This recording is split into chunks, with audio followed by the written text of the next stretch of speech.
What's up, my nice subscribers? Let your boy Squig talk to you guys about something right now, all right? So, I'm here to talk to you guys about work, all right? When you go to work, you're supposed to do what the title says, work. Not complain, not cry, not throw ducks at people, not sit there and throw water on the floor and hope somebody slip. Not that kind of stuff, man. You go to work to do the job that you signed up for. Like, when you go to work, let's just say your shift is from 10 to 7. You're supposed to do work from 10 to 7. Not 10 to 6, not 10 to 5, not 10 to 4. Not 10 to whenever you feel like it. Like, some people like to abuse work. Like, they go to work and they go to work to complain. Look here, man. We have enough complainers in life. All right? We have enough of them. We don't need you in a secluded area to complain about how, like, so-and-so ain't doing this and so-and-so ain't doing that. Well, let me ask you this. What have you been doing the last 30 minutes you've been sitting here complaining to me? Back to what I was saying. Like, people don't realize how difficult they make work. Like, when you, like, let's just say you got 2 hours worth of work, right?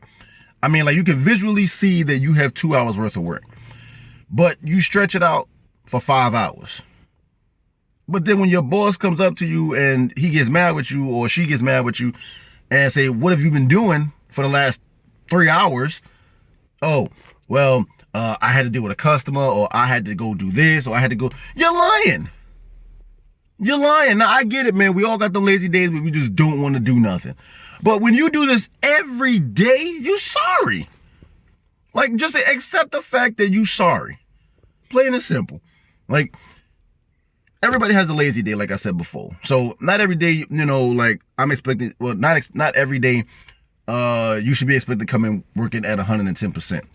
That's impossible. I don't care who you are. I don't care what manager says it. I don't care what associate says it. It's impossible to come into work every day bringing in 110%. You have a personal life. You get tired. You do things outside of work. So you can't, you know, be expected to bring 110%. But at least you could bring 90%, 80%, 100%.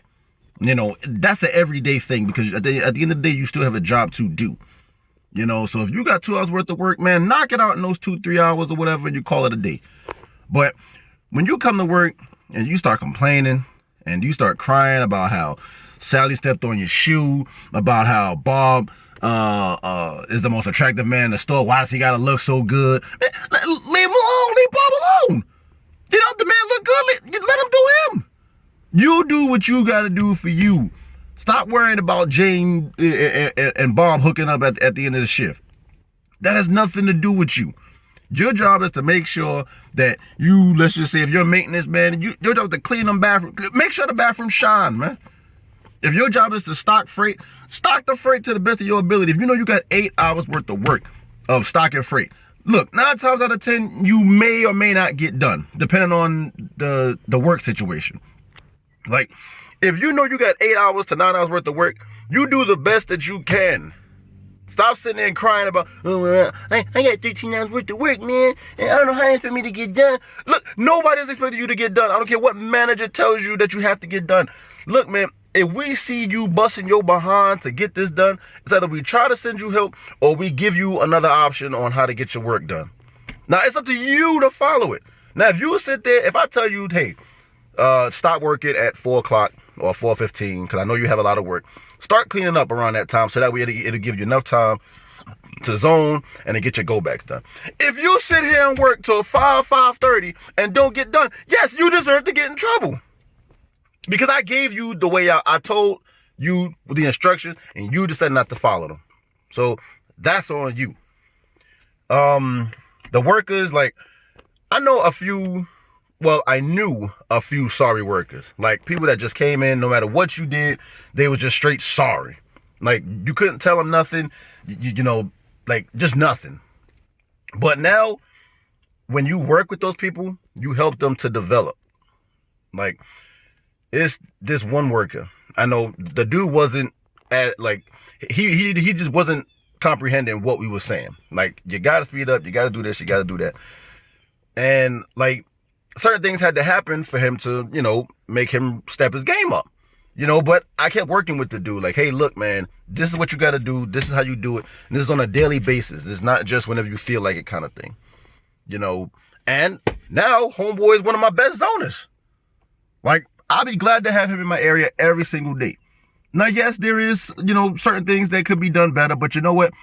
If he started out at a 0, now he's at like a 7, you know, out of 10, you know. Like, that's what you do to people who you see needs help. You don't sit there and you let them struggle. You see homeboy with like 13 hours worth of work and you only got 2 hours worth of work. Don't wait for a manager to come and tell you, oh, hey, can you go and help so-and-so? You know, I mean, well, if you know, of course, like if you know your friend has 13 hours worth of work, go over there and help him. Stop being sorry.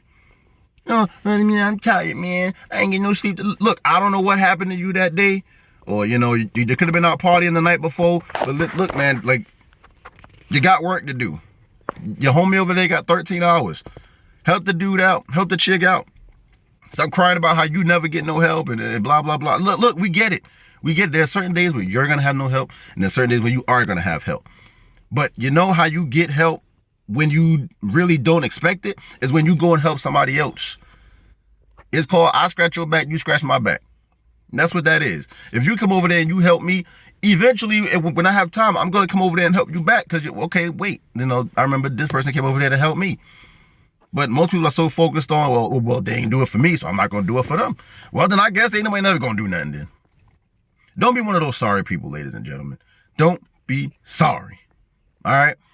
This is your boy Squig, bringing you guys his latest video. Till my next one, deuces.